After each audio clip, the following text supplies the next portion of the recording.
자, 정의연은 운동권 물주다. 재벌 뺨치는 그들만의 일감 몰아주기다. 사업비, 홍보비, 장학금 등의 명목으로 진보 단체끼리, 좌파 단체끼리 자금을 품앗이하고 있다. 민언련 월 수천만 원 지급처를 적지도 않고 돈을 퍼줬다. 관행이라고 지금 실드를 치고 있어요. 관행이라고 얘기를 하고 있지만 회계상 검증이 불가능하다. 파볼 수가 없다. 현 정부 들어서서 엄청나게 많이 늘어났다. 국가 보조금이. 문재인 정부 들어나서 수십 배가 좌파 단체들한테 들어가는 국가 보조금이 늘어났다. 진중권은 이렇게까지 얘기를 하고 있어요. 운동권 블록 생존력 비결이다. 제가 예전에 이런 말씀을 한 적 있죠. 왜 좌파들은 이렇게 끈끈하냐? 왜 좌파들은 무슨 일 있으면 서로 실드 쳐주고 한 몸이 돼갖고 혼연일체가 돼갖고 서로 어깨동무하고 서로 악착같이 싸우느냐? 돈을 나눠 먹어서 그래, 나눠 먹어서. 좌파들의 특징입니다. 좌파들은요, 혼자 안 먹어요. 우파들의 특징은 혼자 먹어. 우파들의 특징은 내가 뭔가에 돈을 먹으면 나 혼자 먹고 싹 치워요. 그러니까 의리가 없어. 내가 죽어도 괜찮아. 오히려 내가 죽으면 다른 사람들이 더 많은 후원금을 챙길 수 있어. 그래갖고 우파들은요, 각계전투를 하고 있어요. 근데 좌파들은 나눠 먹는다. 예를 들어서 좌파 단체 10개가 있어요. 근데 9개 단체는 가난하지만 1개 단체가 돈을 많이 벌어. 그럼요, 이 단체 하나가 나머지 9개 단체를 먹여 살립니다. 실제로 구조가 그래요. 그러다가 이 돈을 잘 벌던 좌파 단체가 살기가 좀 어려워져. 근데 이 다른 9개 단체 중에서 이 단체가 이제 제법 후원금이 좀 거쳐. 이러면 이 단체가 이제는 쫙 뿌려갖고 이 생태계를 유지합니다. 이것을 진중권은 운동권 블록이다. 이렇게 얘기를 하고 있어요.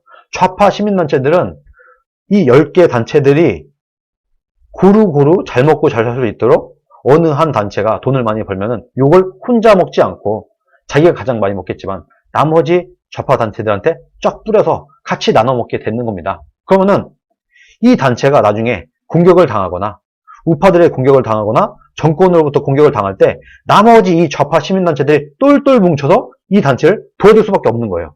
왜? 이 단체를 털다가 수사하다가 고리를 찾으면 얘도 엮여 있고 얘도 엮여 있고 다 걸려 있는 거거든요. 어느 하나 잘못 걸리면 다 죽는 거예요. 그래서 아주 끈끈하다. 이 선생님 지금 미통당 지도부 바미당 출신도 나눠 먹으려고 열심히 꼼수 쓰는데요. 지금 그러고 보니까 약간 그런 게 있긴 합니다. 정치권에서는 그래요. 그런데 우파들은 또 이런 게 있어요.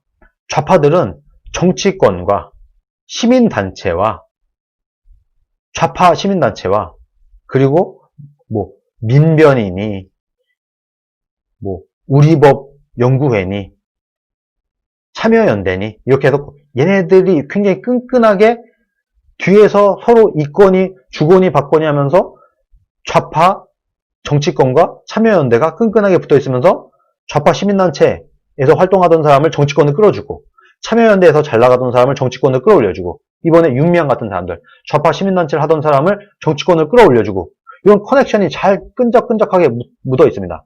그런데 우파들은 정치권 따로 놀고 우파 유튜브 따로 놀고 지금 보시다시피 시민단체 따로 놀고 각계 전투를 하고 있어요.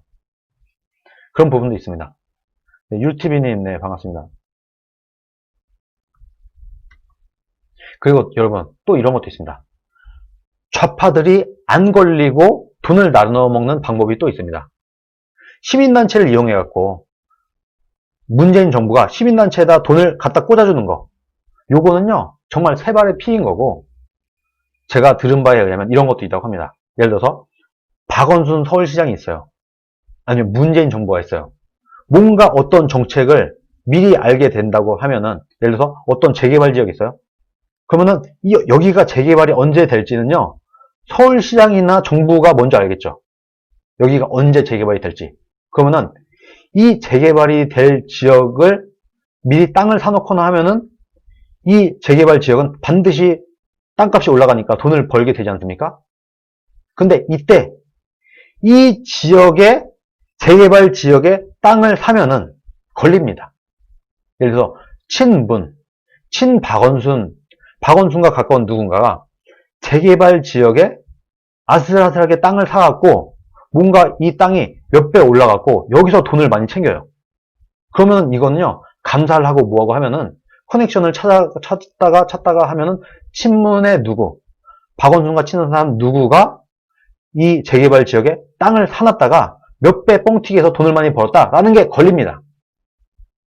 그러면 이 사람들은 어떻게 하냐? 이거 안 걸리기 위해서 어떻게 하냐? 재개발 지역 말고, 실제로 재개발이 되는 지역 말고 재개발이 되는 인근 지역에 땅을 삽니다. 여러분. 그럼 안 걸려요. 재개발 지역에 땅을 사면 예를 들어서 3배가 오를 건데 이 정도는 안 먹고, 재개발이 안 되지만 그 인근에 재개발 지역의 영향을 받아서 재개발되는 지역, 그 인근 지역들도 다 땅값이 오르잖아요. 그 인근의 어딘가를 땅을 삽니다. 땅을 사게 해요. 재개발 지역을 약간 벗어나서 땅값이 재개발 지역은 3배 오르지만 재개발 인근 지역은 예를 들어서 1.3배, 1.5배 오른다. 그러면 요거를 사는 겁니다. 요걸 사갖고 조금 먹는 거예요. 원래 10억을 투자해서 30억을 벌 수 있지만 이거를 먹으면 걸리니까 요거는 안 먹고 10억을 투자해서 15억을 땡길 수 있는데 재개발 인근 지역 정도를 사는 겁니다. 이거까지 찾아내기는 어렵거든요. 감사를 하고 뭐하고 할 때. 이런 식으로 많이 뽑아 먹는다고 합니다. 실제로. 그런데 재개발 지역을 감싸고 있는 이 지역까지 하면 너무 범위가 넓어져 갖고 이거는 찾아내기가 어렵다. 그리고 또 그때도 예를 들어서 10억을 투자한다고 하면 한 사람한테 야, 너 여기 10억을 투자해 갖고 여기서 1.5배에서 네가 먹어 라고 하지 않고, 이 10억을 투자할 때 두 사람, 세 사람이 모여서 투자를 하게 만든다고 합니다. 왜? 그래야지 여러 사람이 나눠 먹을 수 있거든요. 한 사람이 10억을 들고 와갖고 15억을 땡겨가라 하는 게 아니라, 예를 들어서 3명, 3억 3천씩 들고 와서 3명을 투자하게 만든 다음에 한 1억 몇천 정도씩만 너네가 남겨 먹어. 이런 식으로 이 파일을, 인원의 파일을 키운다. 더 많은 사람이 남겨 먹을 수 있도록 이렇게 판을 짠다는 겁니다. 그런 식으로 해갖고 더 많은 사람이 이 좌파 정권, 좌파 시장, 좌파 정치인의 혜택을 보도록 이런 식으로 좌파들은 나눠 먹는다. 재개발 지역이 아니라 재개발 지역 근처 상권 나눠 먹기, 이런 걸 한다는 겁니다. 그러면 안 걸려요. 이건요, 정말 감사하고 뭐하고 해도 찾기가 어렵습니다. 너무나 범위가 넓어져서.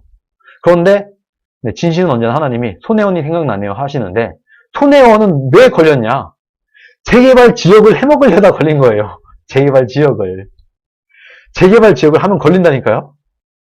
손혜원이 목포를 통째로 해먹으려다가 걸리지 않았습니까? 그런데 이 목포 말고 목포의 인근 지역이었으면 안 걸렸을 수도 있어요. 근데 손혜원은 너무나 대범하게 재개발 지역, 실제로 국가예산이 쏟아 부어지는 그 지역, 그 알토란 같은 그 지역을 완전히 해먹으려다가 간이 배 밖으로 나온 거죠. 그러다가 걸린 거다. 네, 이런 부분은 제가 따로 한번 말씀을 드렸습니다.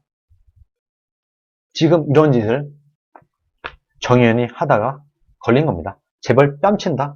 그들끼리 일감 몰아주기를 한다. 이렇게 나눠 먹는다. 좌파들은, 좌파 시민단체들은 끼리끼리 열심히 블록체인식으로 해서 나눠 먹는다.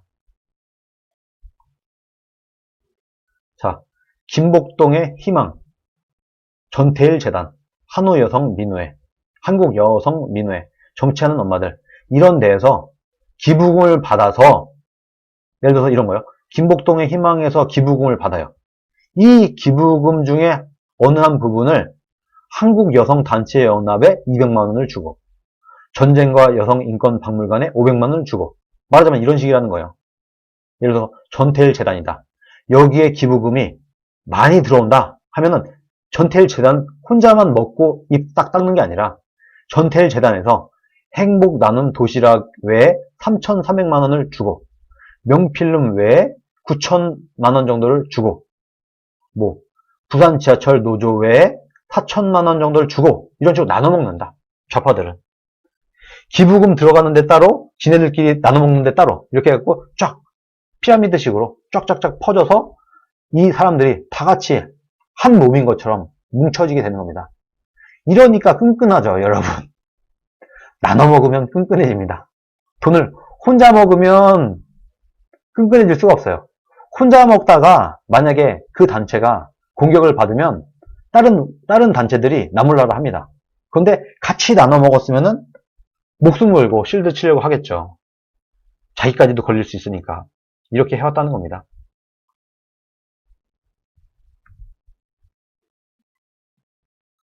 그런데 더 근본적인 문제는 부실이라고 합니다. 회계 자료 부실이다. 앞서 언급된 김복동의 희망, 전태일 재단 등은 월별로 대표 지급처 한 곳만 적시했을 뿐 나머지 수십 건은 대표 지급처와 합쳐서 총액만 적었다. 상세 검증이 사실상 불가능하다. 회계상 추적이 불가능하다. 제대로 된 검증조차 할 수 없을 정도로 회계가 부실하다. 그래서 지금 좌파 시민단체들이 비판을 받고 있는 거다. 그런데 이 사람들은요, 이 회계를, 이런 말도 안 되는 회계를 관행이다 라고 얘기하고 있어요. 관행이다. 원래 지금까지 항상 이렇게 해왔다. 우리 수십 년간 이렇게 나눠 먹어왔어. 열심히 나눠 먹어왔어. 이렇게 얘기를 하고 있습니다. 국세청 공시에는 대표 지급처를 아예 한 곳도 안 적은 곳도 있다. 돈만 써놨다. 어떻게 이거 까 뒤집어 볼 방법도 없습니다, 여러분. 이거 추적하기도 어렵게 지금까지 이렇게 좌파들은 서로 잘 나눠 먹었다. 여기까지. 열심히 나눠 먹어왔다. 참 어처구니가 없습니다. 그런데 대표적으로 정의연만 보면 2016년도에는 1,600만 원의 보조금을 받았다고 합니다. 박근혜 정부 때 정의연은 1,600만 원의 보조금을 받았는데 문재인 정부 들어선 2017년도에는 1억 5천만 원. 갑자기 확 뛰었죠? 10배가 뛰었죠? 박근혜 정부 때 2016년도에는 1,600만 원의 국고 보조금을 받았는데 2017년 문재인 정권 들어와서 바로 10배, 1억 5천만 원으로 뜨고 2018년도에는 4억 3천만 원.